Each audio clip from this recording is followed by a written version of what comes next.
when the doctrine of pleasure is to be understood, its internal meanings are given in article 310.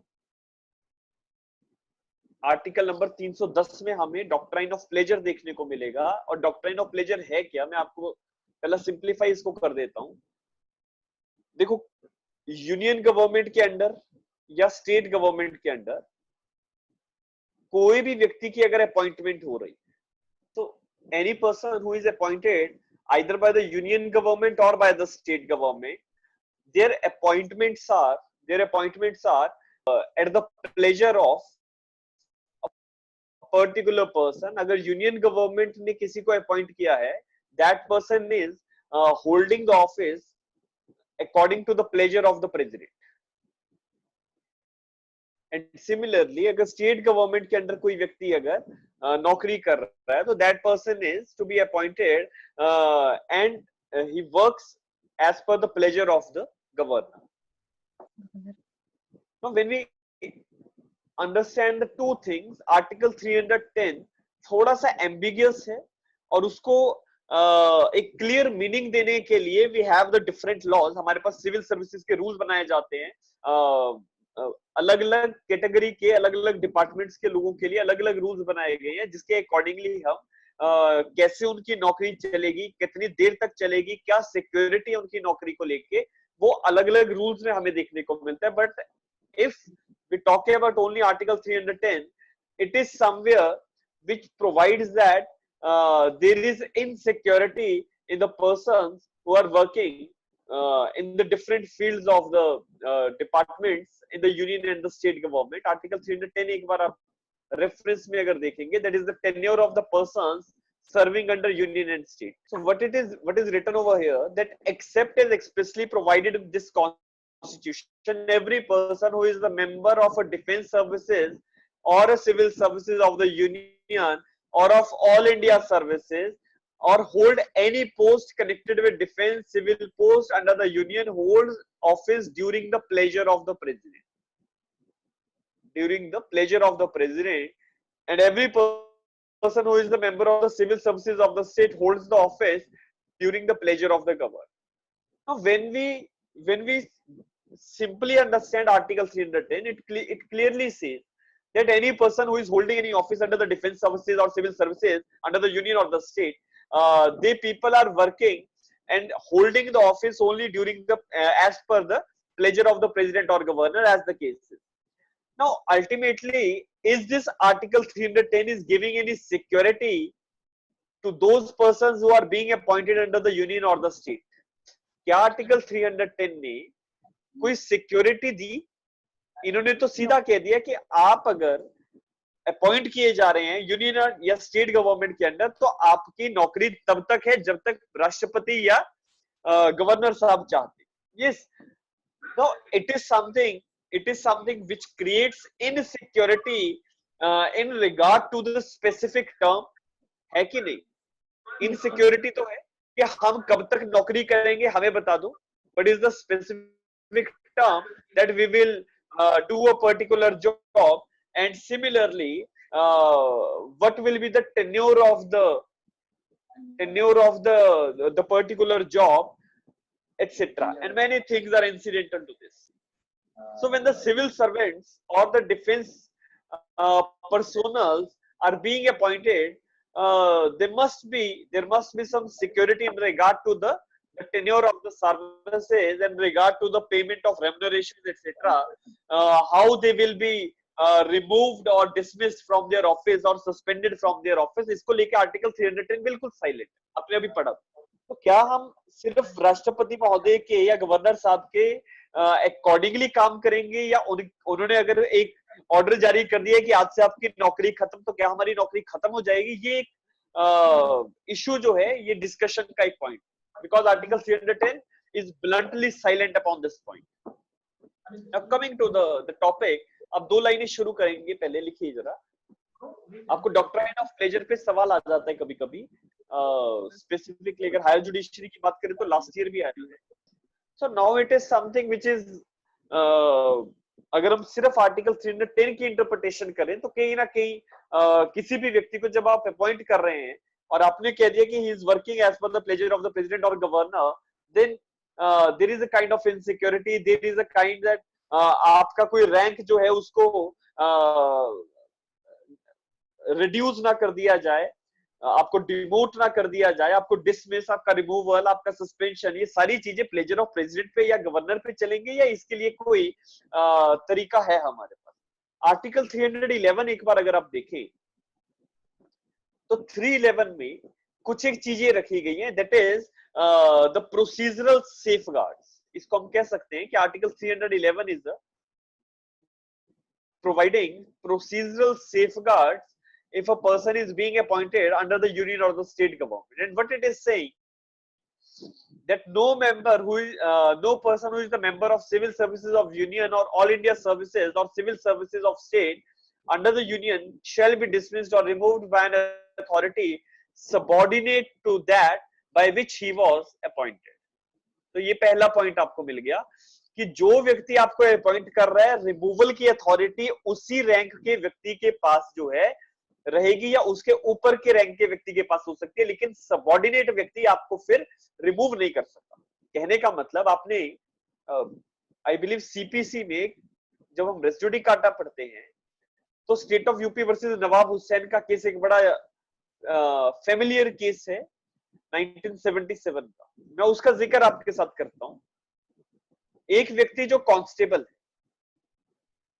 That person is appointed by the inspector general of police. IG साहब ने constable को appoint किया।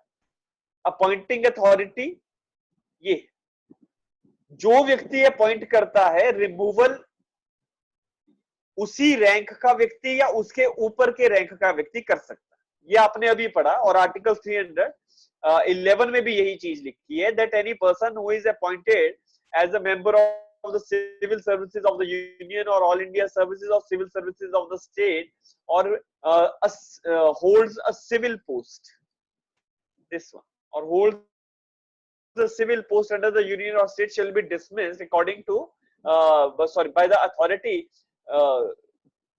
no person will be removed by an authority subordinate to that which has appointed, which means that कि आपको अगर इस constable का removal करना है तो या तो आईजी साहब खुद कर सकते हैं या आईजी साहब के जो सुपीरियर लोग हैं जिसमें आपके डीजी साहब आ सकते हैं, यस, तो ये लोग आपका जो है रिमूवल कर सकते हैं। लेकिन अगर एक डीआईजी रैंक का व्यक्ति इस कांस्टेबल को रिमूव करे तो is it not against article 311? yes it is, ठीक है, दो it is not directly related with 311, but yes I am giving you an example कि हम स्टेट ऑफ यूपी वर्सेस नवाब हुसैन में यही तो फैक्ट्स कि आपको एक व्यक्ति ने अपॉइंट किया और उसके बाद आपका रिमूवल कोई डीआईजी रैंक का व्यक्ति कर देता है, ठीक है, तो उसके बाद आप जब ये अपॉइंटमेंट चैलेंज करेंगे तो क्या ये अपॉइंटमेंट जो चैलेंज की जा रही है कोर्ट में, इसको सुना जाएगा या नहीं सुना जाएगा? दो नवाब हुसैन के केस में तो कंस्ट्रक्टिव रेस जुडिकाटा लग गया तो उसका केस चल नहीं पाया, यस। लेकिन जनरली अगर हम देखें तो ऐसी सिचुएशंस में अगर डीआईजी साहब एक व्यक्ति को रिमूव कर रहे हैं और जिसकी अपॉइंटमेंट किसी सुपीरियर ऑफिसर ने की थी तो ये चीज आउटराइटली गलत है। Yes, it means it is a procedural safeguard given by article 311। दूसरा जो इंपॉर्टेंट इशू है कि आप जब भी किसी को रिमूव करोगे, a reasonable opportunity of being heard must be given to that person. Clause number 2 कह रहा है no such person as aforesaid. Aforesaid मतलब कोई भी व्यक्ति जो सिविल सर्विसेज में है, इंडिया सिविल सर्विसेज में है या कोई भी सिविल पोस्ट को हैंडल कर रहा है, ऐसे लोगों का रिमूवल जो है करने से पहले क्या करना पड़ेगा, उसके बाद क्लॉज 2 में भी लिखी है that no such person as aforesaid shall be dismissed और रिमूव्ड और reduced in rank except after an inquiry in which he has been informed of the charges against him and giving a reasonable opportunity of being heard. ये हमारा natural justice का एक principal है कि हम Audi अल्टरम pattern जिसको हम कहते हैं कि हर व्यक्ति को अपॉर्चुनिटी मिलेगी कि उसको सुना जाए। लेकिन ये जो सिर्फ दो प्रोसीजरल सेफगार्ड्स आर्टिकल 311 में है, इसके नीचे जो चीजें वो एक्सेप्शन है, उसको मैं अभी बताता हूं क्या उसमें। लेकिन आर्टिकल 311 में दो प्रोसीजरल सेफगार्ड्स आपके पास है। क्या क्या? नंबर 1 इज सबऑर्डिनेट, जिस व्यक्ति ने अपॉइंट किया है उससे सबऑर्डिनेट व्यक्ति आपको रिमूव नहीं कर सकता। दूसरा, कि आपको जो है अपॉर्चुनिटी ऑफ बीइंग हर्ड हमेशा मिलेगा, जो भी चार्जेस आपके अगेंस्ट लगाए गए हैं। लेकिन इसमें कुछ एक एक्सेप्शन है जो मैं आपके साथ अभी डिस्कस करूंगा। क्या आर्टिकल 311 एक व्यक्ति जो सिविल सर्विसेज या सिविल पोस्ट या ऑल इंडिया सर्विसेज में सेलेक्ट हुआ है, उसको रिमूव करने के लिए क्या सिर्फ 2 प्रोसीजरल रिक्वायरमेंट सफिशिएंट है? Generally the answer is no. No, why? no. Because आप ये देखिए, क्योंकि आर्टिकल 311 ने क्या कि सिक्योरिटी की बात करी कि आपका टेन्योर कब तक रहेगा, कितनी सिक्योरिटी आपको आपकी नौकरी के लिए है, इसकी बात 311 नहीं करता। सिमिलरली प्लेजर ऑफ प्रेसिडेंट या गवर्नर जी की जब बात आ जाती है, तो ऑब्वियसली हमें कहीं ना कहीं एक थ्रेट जरूर होगा कि हमें नौकरी से कहीं बाहर ना निकाल दिया जाए, हमारा रैंक ना रिड्यूस हो जाए, सस्पेंशन ना हो जाए अननेसेसरली, क्योंकि प्लेजर ऑफ प्रेसिडेंट है। और प्रेसिडेंट और गवर्नर की मंशा में कुछ भी अगर वो करना चाहे एज पर 310 वो कर सकते हैं। एंड उसी को रोकने के लिए कि प्लेजर ऑफ प्रेसिडेंट का मतलब ये नहीं है कि आपके मन में जिसको आएगा तो आप बाहर कर देंगे या रिमूव कर देंगे या उसका सस्पेंशन कर देंगे, ऐसा नहीं हो सकता। हमारे पास एक केस आया, it is Ajit Kumar versus state of Jharkhand 2011 supreme. Ajit Kumar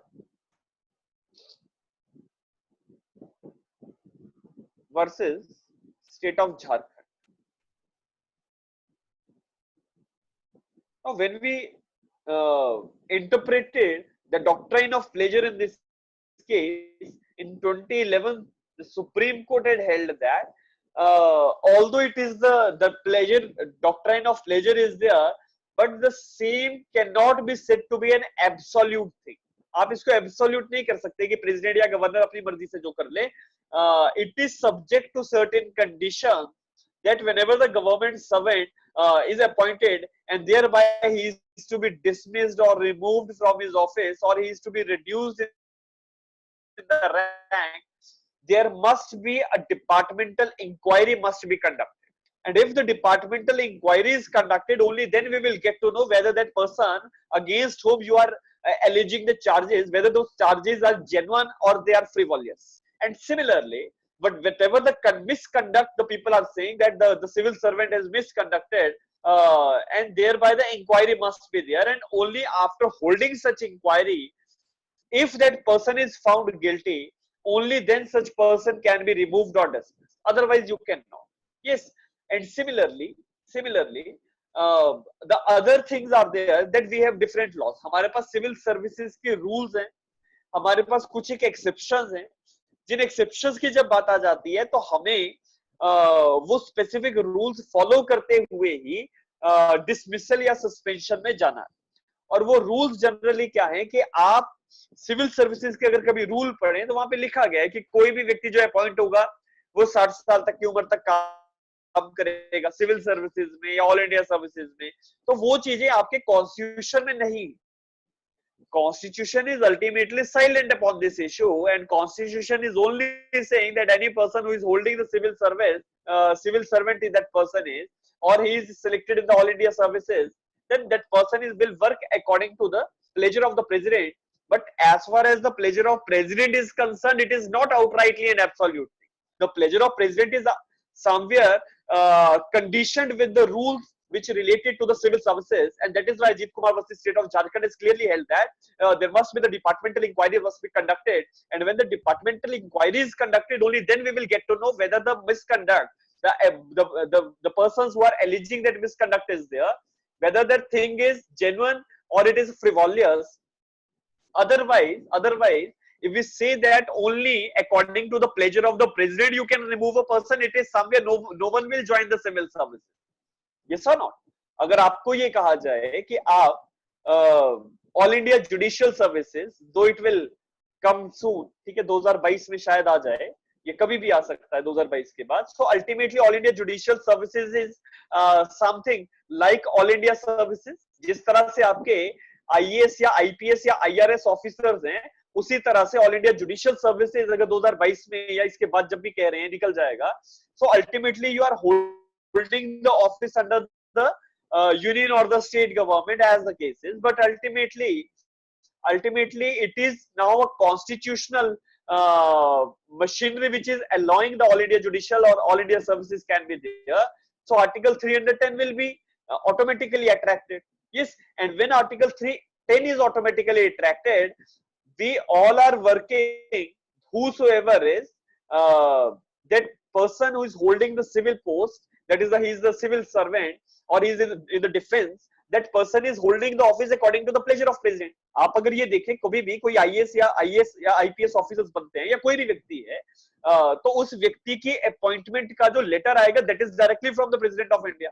yes, similarly आपके स्टेट में जब जुडिशरी में अपॉइंटमेंट्स होती हैं या और एचएस बनते हैं कोई लोग या एचपीएस क्वालिफाई करते हैं, तो उनके अपॉइंटमेंट थ्रू गवर्नर होता है.